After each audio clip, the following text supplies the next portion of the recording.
అందరికీ జై భీమ్ మిత్రులారా. నేడు మన డాక్టర్ విశారదన్ మహారాజ్ గారు మొన్న ఇంటర్వ్యూ ఇచ్చారు కాబట్టి కావున కొంతమంది ఎవరో ఒక వ్యక్తి మన ప్రవీణ్ అంట అతను మన సార్పై ఎలాంటి కామెంట్స్ చేస్తున్నారో ఒకసారి విన్న తర్వాత దానిపైన చర్చించుకుందాం. సోషల్ మీడియాలో ఇంటర్వ్యూస్ కొందరు మేధావులు చూసి కొన్ని చాలా డౌట్లు వస్తున్నాయి. ఓకే ఒకసారి మీతో డిస్కస్ చేద్దాము అన్నట్టుగా ఫోన్ చేసిన అన్న. ఓకే ఓకే ఏం తమ్ముడు చెప్పండి. అదే లేటెస్ట్ విశారదన్ ఉన్నాడు కదా అన్న, అవును మహారాజ్, ఆయన ఒక ఇంటర్వ్యూ చూసిన అన్న. ఓకే వాటి గురించి ఒకసారి డిస్కస్ చేద్దామని. వాళ్ళంతా కూడా ఒకటే కదా, బహుజన రాజ్యం ముసుగులో వాళ్ళు చేసేదంతా హిందూ వ్యతిరేకత, తర్వాత అంబేద్కర్ ఆరాధనకి మన యువతని అందరినీ కూడా ఉన్మాదులుగా మార్చి వ్యక్తి ఆరాధనను పెంచడమే కదా. భారత రాజ్యాంగం గురించి వివరిస్తే ఉన్మాదులుగా ముద్ర వేస్తున్నారు. భారత రాజ్యాంగం గురించి ఇన్నాళ్ళ నుంచి మాట్లాడిన మన విశారదన్ మహారాజు ఏనాడు కంట కింది కాంటాలి.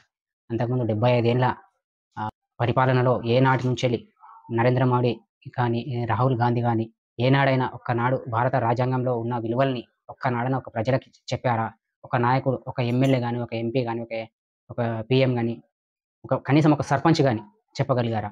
అలాంటి విషయాలు చెప్పగలుగుతుంటే మతోన్మాదులుగా, దేశద్రోహులుగా ముద్రీకరిస్తారా? ఇలాంటి వ్యక్తులను తయారు చేస్తున్న సమాజాన్ని ఎవరిని ప్రశ్నించాలి? ఇలాంటి వ్యక్తుల ఈ రాజకీయ నాయకులను ప్రశ్నించాలంటే డాక్టర్ విశారదన్ మహారాజ్ గారితోనే సాధ్యమవుతుంది. కాబట్టి మేము ప్రతి ఒక్కటి ఒక వ్యక్తి అన్నాడు. ఇదొకసారి వినండి. కమ్యూనిటీలో కూడా వాళ్ళు ఏంటంటే ఎక్కడ ఏం వెరిఫై చేయకుండా ఇలాంటి వాళ్ళను జస్ట్ ఒక సోర్స్ లా తీసేసుకొని వాళ్ళు ఏం చెప్తే అది గుడ్డిగా ఫాలో అయిపోతున్నారు అంతే. ఓకే అదే నిజమా అన్నట్టుగా.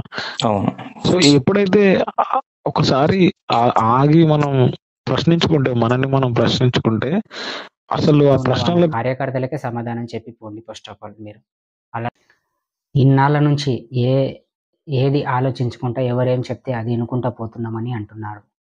ఇలాంటి ప్రశ్నలు, ఇలాంటి సమాధానాలు విని రిస్కొచ్చింది మాకు. ఆల్రెడీ మేము ఎలాంటి వ్యక్తులను చూసి చేసుకోవాలి, ఎలాంటి వ్యక్తులు ఎంబడిపోతే మా జీవితాలు బాగుపడతాయని ఎస్సీ వర్గం కానీ, బీసీ వర్గం కానీ, మైనారిటీ వర్గం నుంచి ఎస్సీ, బీసీ, ఎస్టీ, మైనారిటీ వాళ్ళకి అందరికీ కలిసి మన వర్గాలకు బాగు చేసుకుందామని చెప్పి మాకు ఒక దారి చూపెడుతున్న మా నాయకుడిని ఇలాంటి మాటలు మాట్లాడితే సహించం కూడా. ఇక మీదటి నుంచి నేటి నుంచి మరీ కోరుతున్నాము. ప్రతి ఒక్క పౌరుడు కూడా గమనించి మన విశారదన్ మహారాజు గారు ఆలోచన విధానాన్ని అర్థం చేసుకొని కనీసం ఇలాంటి వ్యక్తులకు కూడా సమాధానం చెప్పకపోతే మనపై జరిగే అరాచకాలకు కూడా ఎలాంటి సమాధానాలు ఇవ్వలేకపోగలుగుతాము. కావున ప్రతి ఒక్క వ్యక్తి అయినా కానీ రెస్పాండ్ అయ్యి ఖచ్చితంగా ఇలాంటి వ్యక్తులకు సమాధానం చెప్పగలిగితేనే మన రాజ్యానికి కోసం పోరాడతామని నా యొక్క భావన. ఇంకోసారి మతోన్మాదులు అన్నారంటే ఇలాంటి వ్యక్తులను కూడా మీరు కూడా మతోన్మాదులే అవుతారు. ఎందుకంటే అలాంటి ఈ బాబాసాహెబ్ అంబేద్కర్ గారి భారత రాజ్యాంగాన్ని చెప్పడంతో మాదులు చాలామంది ముస్లిమ్స్ కూడా ఉన్నారు. అలాంటి ముస్లిమ్స్ వ్యక్తులు కూడా చాలామంది మన అంబేద్కర్ గారిని గౌరవిస్తారు, వాళ్ళందరినీ గౌరవిస్తారు. మరి మీరు ఎందుకు గౌరవించలేకపోతున్నారు బాబాసాహెబ్ అంబేద్కర్ గారిని? భారత రాజ్యాంగము రాసింది 23 మంది అని విశారదన్ మహారాజ్ గారు అంటున్నారు. పైగా అది పరిశోధనలో కూడా తేలింది ఆల్రెడీ. మీరు ఎటకారంగా మాట్లాడుతూ దానికి సమాధానం చెప్పవలసిన విషయాలు చెప్పకుండా, లేదు ఆయన రాసింది అది, ఆయన గంతమందేనా, ఆయన తిన్నాడు అనకుండా చెప్పిండు చూడు, తినలేడు అంటలేడు చూడు, తింటున్నాడు అంటాడు చూడు అని గట్లాంటి మాటలు మాట్లాడతారా? మీకు దేశం పట్ల అవగాహన ఉంటే మాట్లాడండి. దేశద్రోహులుగా ముద్రించుకునే అవగాహన ఒకటే నేర్పి మీ పద్ధతులు. దేశద్రోహం ఒక్కటే ముద్రేయడం తప్ప ఇంకేం రాదు మీకు. మన ప్రజలని మన దేశంలో ఉన్న ప్రజలను ఎలా బాగు చేసుకోవాలి, ఎలా వాళ్ళ నైతిక విలువల్ని ఎలా కాపాడుకోవాలి, వాళ్ళకు అవగాహన ఎలా తెప్పియాలి, భారత రాజ్యాంగాన్ని బోధిస్తే ప్రతి ఒక్క వ్యక్తికి కూడా ఆ ఉన్న విలువలని యొక్క కాపాడుకుంటూ వస్తే ప్రతి ఒక్క పౌరుడు కూడా దేశంలో సురక్షితంగా స్వేచ్ఛాసంగా బతుకుతారని మా యొక్క విశారదన్ మహారాజ్ గారి ఆశయం కూడా.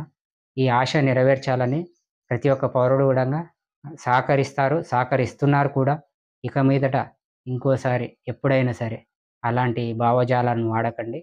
ఏదైనా మాట్లాడగలిగితే ఒక డెబిట్ పెట్టుకోండి సార్ దగ్గర గాని, లేదా నాలాంటోళ్ళతోని మీలాంటి సారు స్థాయికి పోయే రేంజ్ మీది కాదు కానీ, వేరే విషయాలలో మాట్లాడండి. ఎందుకంటే ఆయన ఎన్ని విషయాలలో పరిశోధన చేసి ఎంతో పెద్ద గొప్ప మేధావి అతను. ఆ మేధావితో మాట్లాడాలంటే మీరు చేత కాదు. మీ పెద్ద పెద్ద పీఎంకైనా సమాధానం చెప్పగలుగుతాడు. పెద్ద పెద్ద రాహుల్ గాంధీ కూడా ప్రశ్నలేయగలుగుతారు. మీలాంటి వాళ్ళకు ఆయనకు సరిగారు. ఆయన చేయి కింద ఉన్న కార్యకర్తలకే సమాధానం చెప్పి పోండి ఫస్ట్ ఆఫ్ ఆల్ మీరు.